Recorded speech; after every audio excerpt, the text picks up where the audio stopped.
cast, not a cast pod. Hey, phrase every day she'll make you say, oh my God. She got the scoop on pop culture news. So okay, Chris Bassett is here. Truly the runaway star, really, of the Real Housewives of Potomac. I mean, Chris, like this was like your signature season. I mean, you need to be sitting next to Andy.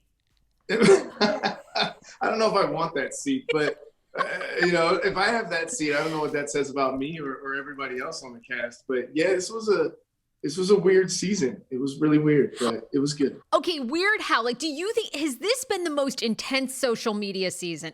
Last season, we saw a little of you, but it was really like Candiace and Monique in that fight. But this season, I don't know, it seems to be like a lot about you. Obviously Mia's new to the show. People seem to be going bananas. I mean, Candiace will trend now for like 3 days on Twitter. I'm like, I love my girl Candiace, but I mean, don't we have any other news? I mean, she'll trend now for 3 days. Yeah, it's crazy. And it's, I guess, so for me, it was different because obviously with COVID, we sold the restaurant. So I've been working from home. Like COVID was, while it wasn't great for everybody, it was kind of a blessing for me. It just allowed me to be here. So, I do all of my teaching from here, all my consulting stuff I can just do from home now. I don't have to, be out in the restaurant or whatever. But so I was just here a lot more for filming. And they're like, oh, like they would send out the schedule and Candiace would have her stuff. And I'm like, sweet, I'm not on the schedule today. I'm just going to be in my office working. And they go, oh, Chris, you're here. Let's film. And I'm like, but I'm not on the schedule today to film. And they're like, oh, but you're here. It'll be fun. And I'm like, okay. So, and that's how that worked out. I was just here. Okay. What? No, I have like 10,000 questions for you. Cause this is recent. So are you and Dorothy good? Cause Dorothy tweeted, you guys are fine. Then she tweeted something about you're looking for a job. Now, I mean, it sounds like you have a job. So once I saw that, I saw that, and I'm not looking for a job because I still have 3 other jobs, and I've actually got. I guess I could probably say this now, but I've been approached by Matt Apron. It's a meal delivery service, so a lot of people have been asking where they can get my food. So if not December, by top of the year, you'll have a place where you can go and buy my food and ship it and send it to you. So no, I'm not looking for a job. I have jobs. As far as her and I go, look, it's my mother-in-law. I love her. But we haven't spoken since the last time she was here, but that's not anything new. Like I don't talk on the phone with her. That's her and Candiace do that. So, right. No. So, so it sounds like things are fun. They're like they always were, right? So, I mean, it's like you're not going to, you guys aren't like besties. You're not going to call her all the time, but obviously Candiace and Dorothy are still close, and that's fine with you. She'll be here next week for Thanksgiving in our home. Oh, well, perfect. Okay. So then are you nervous about that, or it's perfectly fine? I'm not nervous. I mean, this is my home. I feel comfortable here. Are we, whatever. She's going to get here. I'll probably carry her bags in from the car. I won't, because Candiace and I will be in Florida. We're going to visit my kids this coming weekend before Thanksgiving, because they spend Thanksgiving with their mom. So we'll be down visiting them, and she'll get here because Candiace's sister is staying with us for a few months, because that whole generational wealth thing that everybody gave Candiace crap for building a house. Well, her mom's now building her sister a house. And while she's waiting for that to be done, she's living with us. So Dorothy is now building her sister a house where? In the DC area? Yeah. Oh my gosh. Yeah, right. In the National Harbor. Okay. Right where we had our place. She's getting one of the new ones that's being built right now. So yeah.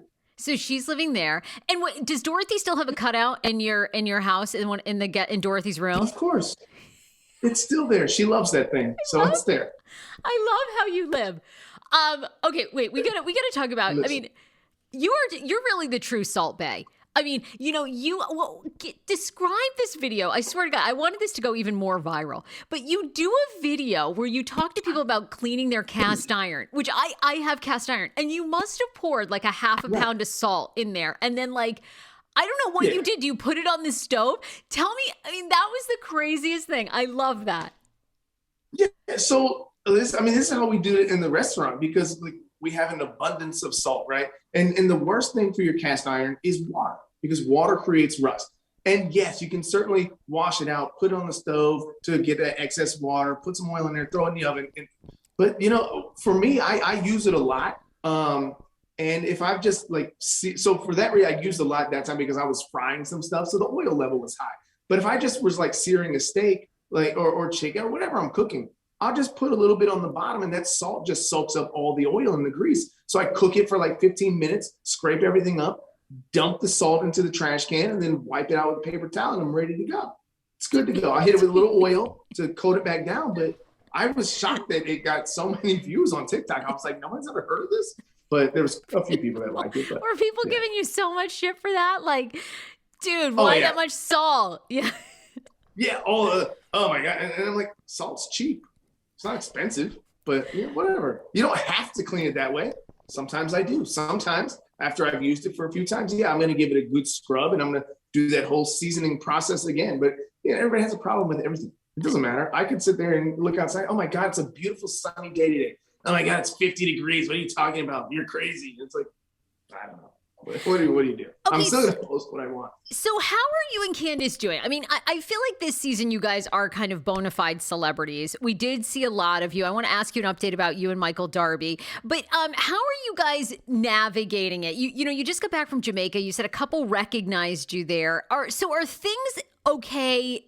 Are you guys still enjoying this experience? She is. Me, this was never for me. Like the fact that I'm sitting here doing an interview with you is even really surreal to me. Like, what the fuck am I doing? Like, I'm just a guy on a show, right?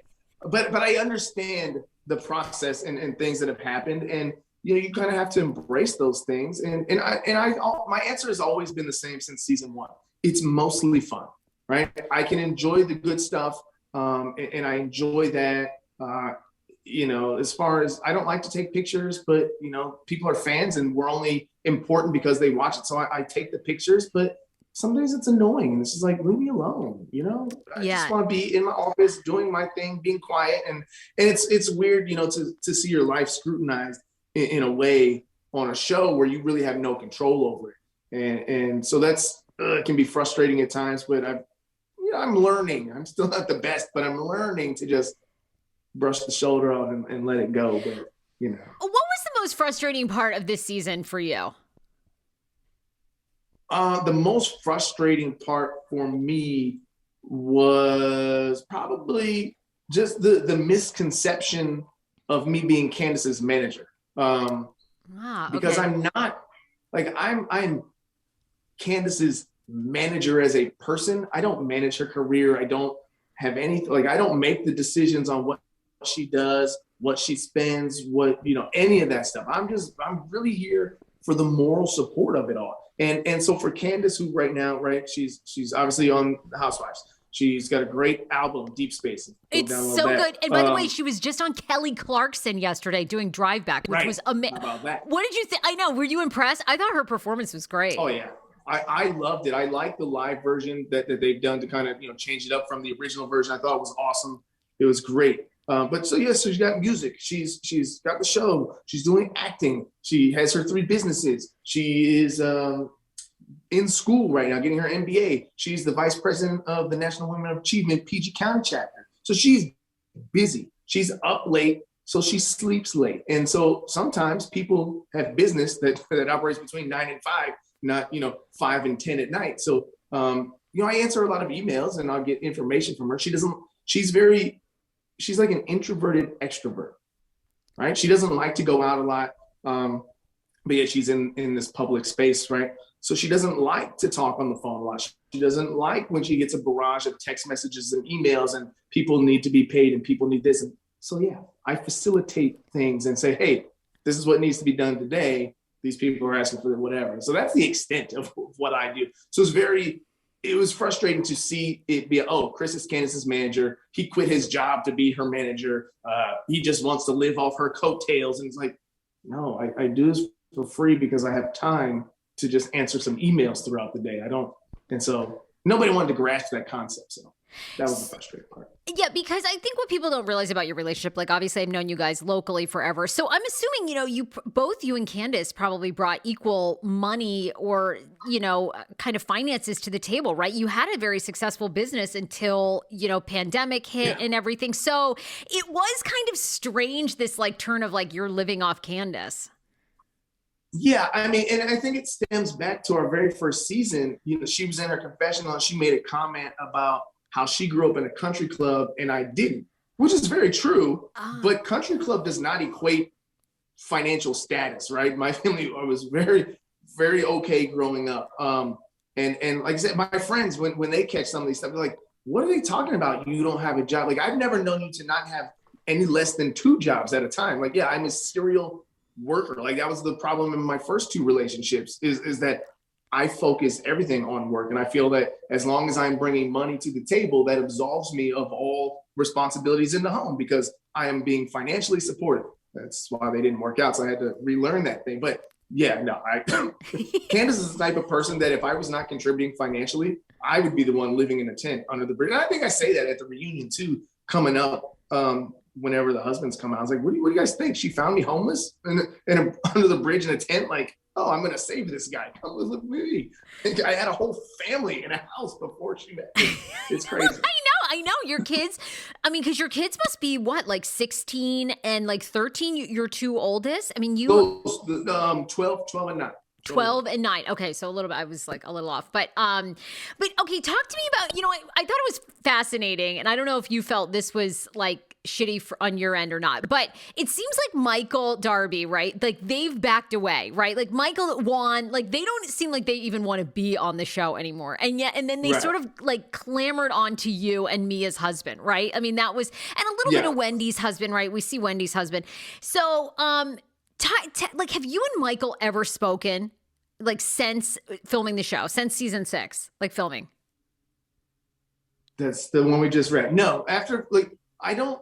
So here's the thing. When I came on the show, like I said, I wasn't asking anybody for phone numbers, right? That I figured that, look, you guys are on the show. Show me what to do. Give me your phone number. Let me.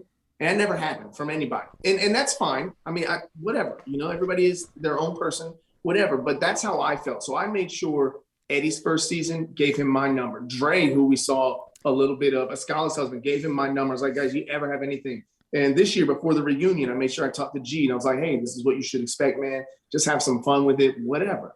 Michael and I just, for whatever reason, never got on that sort of same page. It just, I don't know. I don't know the reason why. It's really, like, I don't hold grudges. That's not my personality. I could really care less. Like, even go back to season 5 and the little mix-up he and I had at Juan and Robin's thing. Like, I was over it in 5 minutes. Juan came out and talked to me, and I was ready to go back in and continue the party. But everyone's like, oh, well, we're getting ready to close it up. Let's just call it a day. And I'm like, okay, fine. And then so fast forward to Ray and Karen's vow renewal, and we get there, and Juan gets there first. I mean, I'm already there, but Juan gets there before Michael. He comes up to me. He's like, hey, you're my boy, and Michael's my boy. Do you think you guys can squash this beef? And I was like, yeah, like, I don't really care. Like, I'm over it. It doesn't mean anything to me. I haven't seen him since that event, but I could care less. And I mean, it's like every time we had an all cast event this season, it was the question was like, oh, what if Michael's there? Okay, then Michael's there. Like, I really don't care. Like, if he wants to be cool, cool. If he doesn't, that's also okay. I don't need to speak to him. It's okay. And so when we got there, we started trying to talk, and it was just like, he just wanted me to apologize to him with zero acknowledgement of anything that happened. And I didn't want an apology. I don't need an apology. We can just say, you know what happened. Let's just focus on the women and move on. And we talked off camera briefly, after everything wrapped and whatnot. And to be honest, I mean, I don't know where we stand. And it's not something that weighs on me. It's not something that I think about daily. I really could care less. If we go to an event off camera or on camera, it doesn't matter. Because he's like, hey, Chris, what's going on? Hey, man, how you doing? It's cool. If he says nothing, it's also cool. You're good either way. What about your relationship with Juan? Are you actually close with any of the other guys? I mean, obviously you extended, your phone number to help out the new coming guys, but are you do you and Candiace legit hang out with any of the couples, like when you're not filming? Yeah. So Eddie and I are probably the closest. We talk all the time on social media. They live and text message and whenever, but they live farther out. So we've been trying to get together. for months. It just hasn't really worked out. Candiace, we've had Giselle and Robin over to the new house a few times. Juan, obviously very busy with basketball. I don't know. I mean, I don't talk to Juan a lot, but I don't talk to Ray a lot or even Dre a lot. Dre's super busy with in the music industry and what he does, but it's always cool when we're together. So if we can make it and link up, it's cool. If not, whatever. And what was your take, though? I mean, it does seem like Juan and Michael are stepping away. I mean, they sort of seem like they really don't want to. I mean, we hardly saw Michael. We didn't even see Juan, really. And we really don't get any update. Yeah. I mean, I don't think they're any closer to getting married, or you guys. I mean, I was kind of hoping for this bachelor party, I mean, right. That would be fun. Like the Hangover style. That's the thing. Yeah. Yeah. And here's the thing with Michael and Juan, right?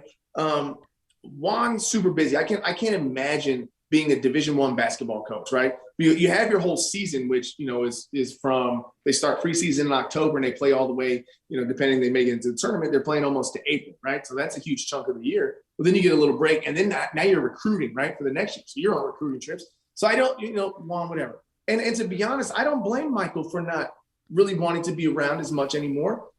All the shit that he's had to take over the last few years, I'd probably be the same way. Right. Yeah. I mean, now is that some brought on himself? Maybe. I mean, you put yourself in positions, but again, going out to a bar and just because a girl is next to you while you're at the bar and someone snaps a picture doesn't equate to cheating, but just not be around that. I don't blame him at all, but it causes, I don't want to say it causes a problem, but take New Jersey Housewives, for instance, right? Those guys are so close knit and they just have a good time. And now they're getting, their own scenes and they're going out and doing fun things and stuff like that. And so it would be cool to do that. I think we have the dynamic within the group that we could actually do that. Chris Bassett bringing the men together. Look at you. You and Michael Darby in Vegas becoming like blood brothers. I mean, it will just one step at a time. One step at a time, right? I see but no, I mean, you're extending the olive branch. He likes to go out and have a good time. Yeah. I like to go out and have a good time. I mean, that's I guess that could be a building block, sure, but whatever. I mean, I don't know that either one of us are going to be, it would have to be one of the other husbands to like bring it all together and we could go. I mean, let's just say if I set it up, I mean, I would certainly invite him if I was inviting all the husbands, but it would be up to him to want to make that decision to come or not. But like I said, I think this is what makes people angry a lot on the show too, is that I'm just laid back. Like I really don't care. There's a moment, it's cool, I'm over it. Let's move on. How do you feel? Okay, the women, especially. Okay, we're gonna get part 3, right? You guys are gonna come out this Sunday, but this. I hope. You hope, right? I hope. You never know. It could be to be continued again, and we don't come out. Actually, that's true. You might not be until the 4th. Who knows? But what's your take? Like when you and Candiace are not on camera, what are your discussions? Because they really kind of went after Candiace, basically saying that she instigates these fights, she takes it way too far. So do you and Candiace agree with that assessment? I mean, all the women and Andy were sort of like, you're too much. And it kind of almost insinuated like, if you keep going, maybe you won't be on the show. I don't know. I kind of got that vibe. I got that vibe as well. But again, and I said this and I say it on my lives all the time. It's like, you don't get to be disrespectful and then tell me how far I went in return. Because And I say, if we look at this season, right, let's just focus on season 6. In the beginning, Candiace was the one trying to be the mediator between Giselle and Karen, right? She was having fun and just, oh, you guys should do this. And then at the pajama party, when they were selling the townhouse, everybody was getting on Mia and she was there for Mia. Guys, let's give her a chance. She even went so far as to put her friend Wendy in the outhouse in Williamsburg so that Mia could get to know some of the people in the group. And she was just having fun and going along and, just trying to be fun. And then it wasn't until someone disrespected her and her like music, that's her passion. It's what she loves. Yeah. And somebody decided to attack that. And you're gonna be mad because she said your mama, right? That's too far. You've got an STD and had a mental breakdown and you're not mentally strong enough to be in this group and your vagina's flapping in the wind and your mama is too far. That doesn't make sense to me. And so, yeah, we do have the conversations And while I have no problem with how she responds to people's disrespect, because she's never gone up to any of these women and been outright blunt, disrespectful for zero reason, right? She never started any beef with anybody on the show. So I have no problem with how she responds. But we have the discussions where I'm like, yeah, I want her to reel it in a bit, only because, not because I disagree with how she handles it, it's because I know these women are gonna sit up here and the next chance they get and tell her that you took it too far. And they're gonna use it and gaslight the crap out of her and use their little dog whistles on social media and whatever they do to blame her. And it's like, it's frustrating because, they had the colorism issue that they've been talking about last 2 reunions on the show. Yeah, and if you go back and watch season 5 reunion and the colorism question was brought up, Robin and Giselle, if I'm not mistaken, both said, yes, there is. Fast forward to this reunion and it gets brought up again and they say, no, there's not. But we use certain words when we describe Candiace and Wendy and the Scholars' behavior versus other words that aren't used for the other women on the show, right? I mean, I don't know that we want to get into that on this, but we talk about all of these things. You know what? That one's like a hard one. Candiace, all the women live it, right? So it's a hard one for me as somebody white to kind of, you can't put yourself in their shoes, right? So Candiace brought up other examples. They seem to think differently this season. And there is a lot of color talk, I guess good or bad, I mean, people have a lot of judgments about that. And then Candiace's white privilege comment to you and Michael. And, you were kind of like, okay, maybe we shouldn't bring that in. But, it seems like they're just kind of trying to figure it all out. But your take is they are. Yeah. It's all, like I said, it's all a mess at the end of the day, right?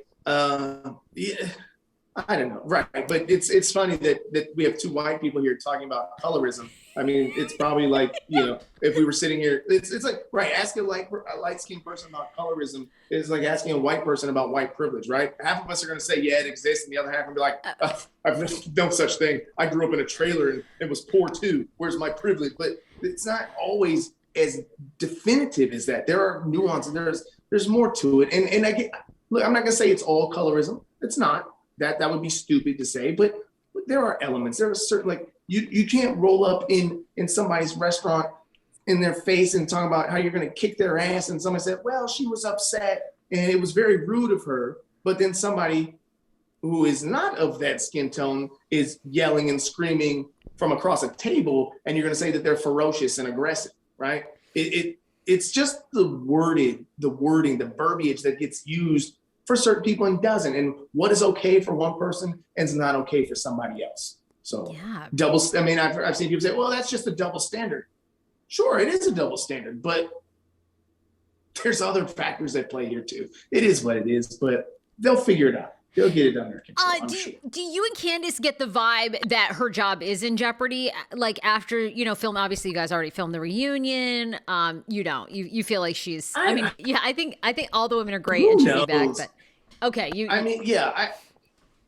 think that, if I look at it objectively, I say that, I can see why some people might not want her back, but I can also see why there are people who do want her back. I think personally that she'll be back. I think if you look at this season, so far the whole Retire reunion has really been about Candiace and Mia, right? That's all we're really talking about. We haven't really talked about anything else. But then you look at her developing storyline, right? If we take the overarching storyline, there's so many things going on.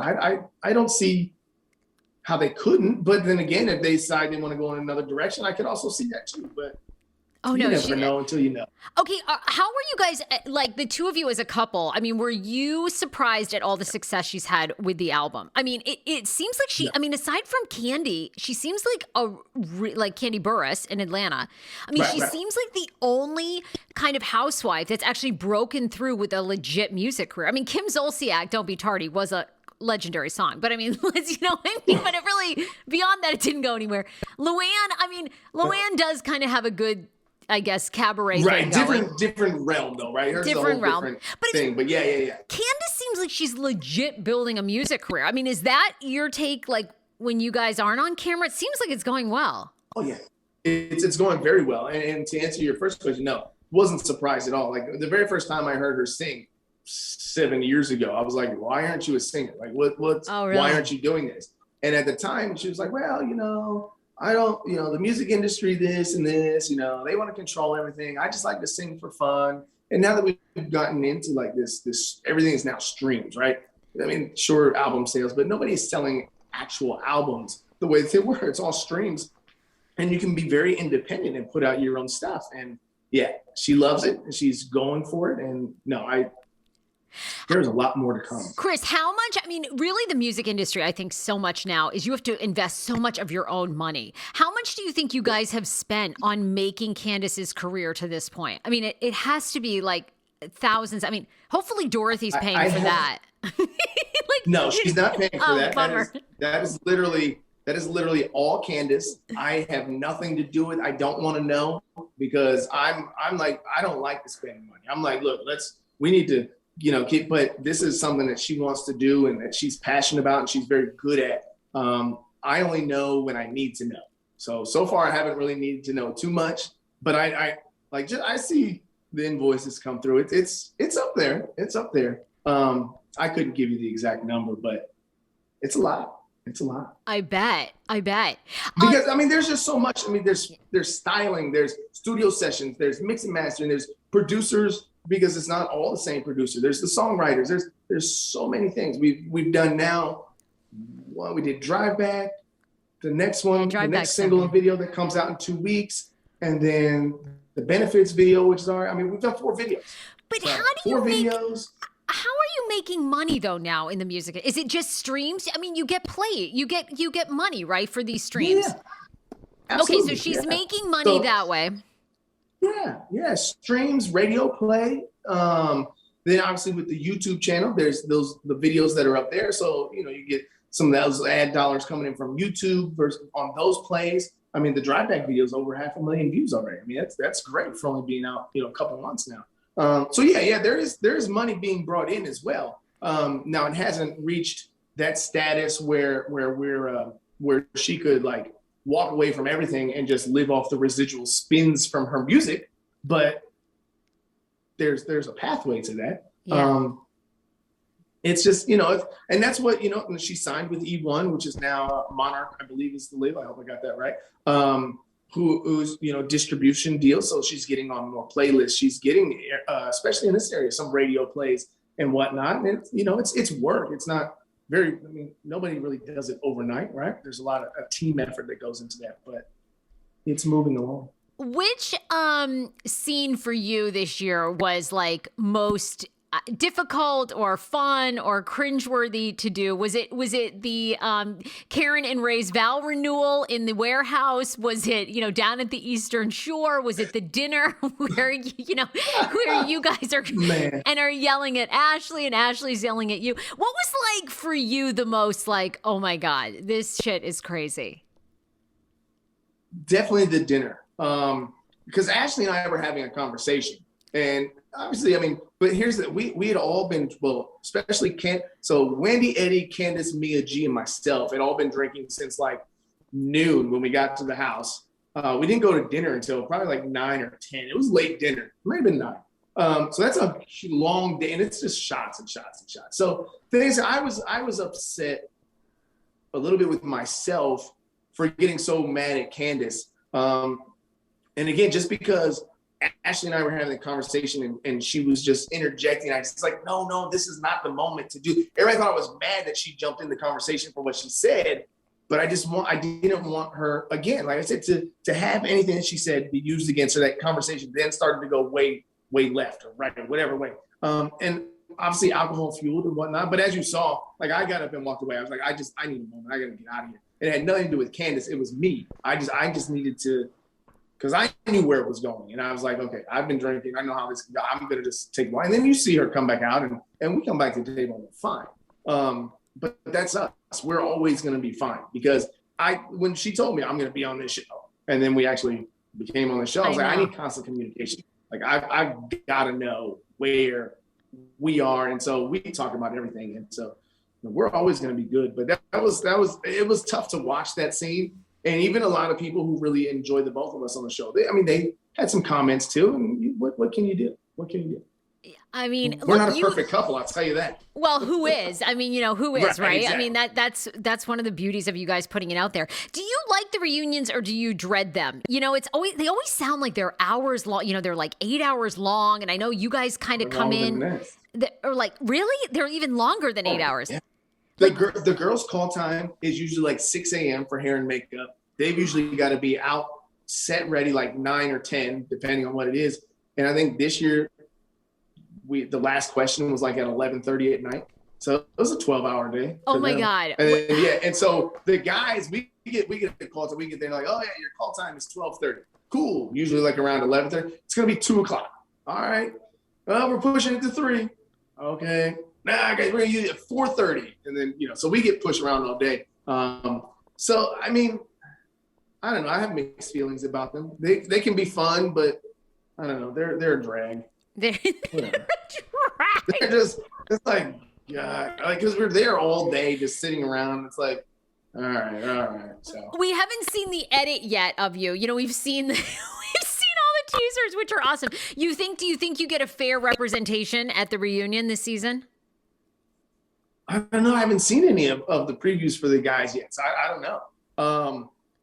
We'll see. I mean, I'll tell you, in the 4 years that we've been on the show, I think the edit that I've gotten is very fair. Okay. I only had one issue. I've only had one issue, and that was this season when they made it look like I was the one who messed up the cars and tried to make me look as ineffective manager to play that storyline. That wasn't me. That wasn't me. They really did. It's not my job. It's not what I do. That was somebody else. And it was funny because they show Candiace on the phone and they say that she's calling me. Well, she's calling and then she says something. Oh, well, he didn't answer. Well, she didn't call me because she knew that I was working. And because when I'm doing my teaching classes, I'm on Zoom like this. And then my phone is on Do Not Disturb with a nice top-down camera view of my stove so you can see everything that we're cooking so you don't miss anything. And so I didn't have a call. She's not going to call me because she knows she couldn't get through anyway. So I was upset about that. I was like, look, there are a lot of things that you guys could talk about and say about me, but don't make me out to be a liar and ineffective at what I do. That's just not cool. I don't like that. But like I said, that's my only issue that I've ever had in terms of an edit for me. Yeah. Well, you are amazing on the show. You really are. You guys are great. I mean, of course, I adore Candiace. I mean, I love all the women. There wouldn't be a show without the fighting. I do too. You do. I was gonna say you enjoy them, like Wendy, Mia. They're the newcomers. You everybody. But you and Mia have kind of gone back and forth on Twitter. But has that settled down? I mean, what she was like telling you to toss her salad there. I mean, it's like what? So Andy actually asked me that at the reunion and how I felt about it, and I was just. Like, I remember, she had been going on Twitter on Candiace for like months, right? Just going and going and going. And Candiace wasn't giving her any response. And finally, Candiace had enough one day and was like, look, I've spared your handsome ass or whatever she said. And Mia got upset. And so she brought me into it. And I was like, first of all, why am I getting brought into this? And then I was like, but clearly I think she was just trying to be funny and I don't think she meant any malice by it, because then if she did, I'm looking at him like, well, Myron's was only open for 4 years, so that means you were cheating on your husband while you were pregnant with me. That doesn't make sense. How's that going to make G feel? And so I was just like, and as I said, it just didn't make any sense to me. I didn't know how to take it. I wasn't offended, but I wasn't like, well, this is hilarious. I mean, it was just like, that's a weird flex. Like, it just wasn't. I didn't get it. Were you surprised by Wendy's makeover? I mean, that was kind of like, I mean, you're close with Eddie. I mean, that was kind of a crazy makeover. Like, I mean, she went from like professor to like hot professor, I mean, it was like, okay, this is like. I had professors that looked like that. Oh, yeah, I know, exactly. No, I don't. Exactly. Listen, I have no, look, if that's what you want to do with your body, go for it. It's your body. Who should tell you what to do with your body? Well, she's on TV. I mean, I think, yeah, she obviously wants to be as sexy as possible. It's no different than most housewives, right? I mean, a lot of housewives have that second, third, fourth season where they've done something. I mean, they all transform. I don't want to call out any names, but they all. Are you worried about that with Candiace? Like, one season, like season 8, you'll wake up, you won't even recognize her. Like, I mean, is that a discussion? No. The only thing Candiace really is like hell bent on doing is getting a boob job. She wants to wait till after kids if that happens or whatever. But even then, like, I would prefer that she doesn't. But again, I can only make the suggestion. If that's what she wants to do, then go for it. I'm not going to tell her no. All right, I want to do some rapid fire questions. You've been amazing. You're so good on that. You're great on the show. You're just like a perfect mix of it. Okay, so what's the deal? Are we ever going to see your brown dick on OnlyFans? Like, how long are we ever going to look? I do. Wow, I asked wasn't expecting that one. I asked Candiace this when she's on my show. What's the deal? I think you could make so much money. I mean, people are so curious about that. Do you get people that tweet at you all the time? Man. In the DMs, like, it's everywhere. And the funny part is, men or women or both? That's where I was going to go. The funny part is, I always thought it would be women, but it's like a 5-to-1 ratio of gay men to women. Wow. The answer is probably never. Probably never. People are maybe like after I retire. They're so damn curious. I swear to God. Okay, Did you get to meet Nicki Minaj? I said hello to her, but she was very like to herself. Like, even when she was taking pictures with the girls, like, she didn't want anybody taking a picture of her. Really? But that's cool. Yeah, I mean, I'm like, I don't really like, I don't, meeting celebrities and stuff is not like high on my priority list of things. I mean, she was right there. She was taking a picture with Candiace. She asked if I wanted to get in the picture. I was like, no, you guys go ahead, but hello. And so, yeah. She's super nice. She's amazing. Okay, so if you had to have a threesome, you, Candiace, and someone on the show, who do you think it would be? Would it be Juan, do you think? Or would it be like, because how great would that be? How jealous would you make Michael Darby? You want to start that. Wow. Michael, I've had a threesome. Oh, he would really hate me then, wouldn't he? Like, that'd be the point of no return. If you have a threesome or even a foursome with Juan and Robin, Michael would be devastated. Oh, wow. Yeah, he might be. You know what? I'm just going to stick with the answer I gave before so as not to so as not to offend anybody else's husband or significant other. We'll just stick with the answer I gave earlier in the season. Chris Bassett, you're so awesome. You guys can go back and watch that one. Okay, I was going to say, I got to go back and watch. I don't even remember. But it was a Karen's Love Brunch. Karen's Love Brunch. Oh my God. I said Giselle. Oh, that's right. Okay, that's right. Yes. Yeah. Okay, that would be a great threesome. All right, we have to film this. I mean, really. Everything. All right, we're so happy for you guys. You guys are doing great. Fuck all the haters. I say this to you in email. I love you and Candiace. I love, you and I are on the same page. We like everybody on the show, Right, exactly. People need a fucking life, don't they? On social media? Just have some fun. Right. Mindless entertainment. Just enjoy yourself.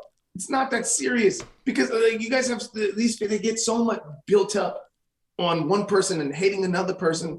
And then you see them in 5 episodes or the next season. Now they're friends. Like, these ladies all move about and are trying to, it's conflict and resolution. And here we go. And we're creating a story. And yes, while it's all real, like, I say it all the time, we filmed thousands of hours for 4 months, right, of footage. And it gets whittled down into one 53-minute episode for 16 to 18 episodes.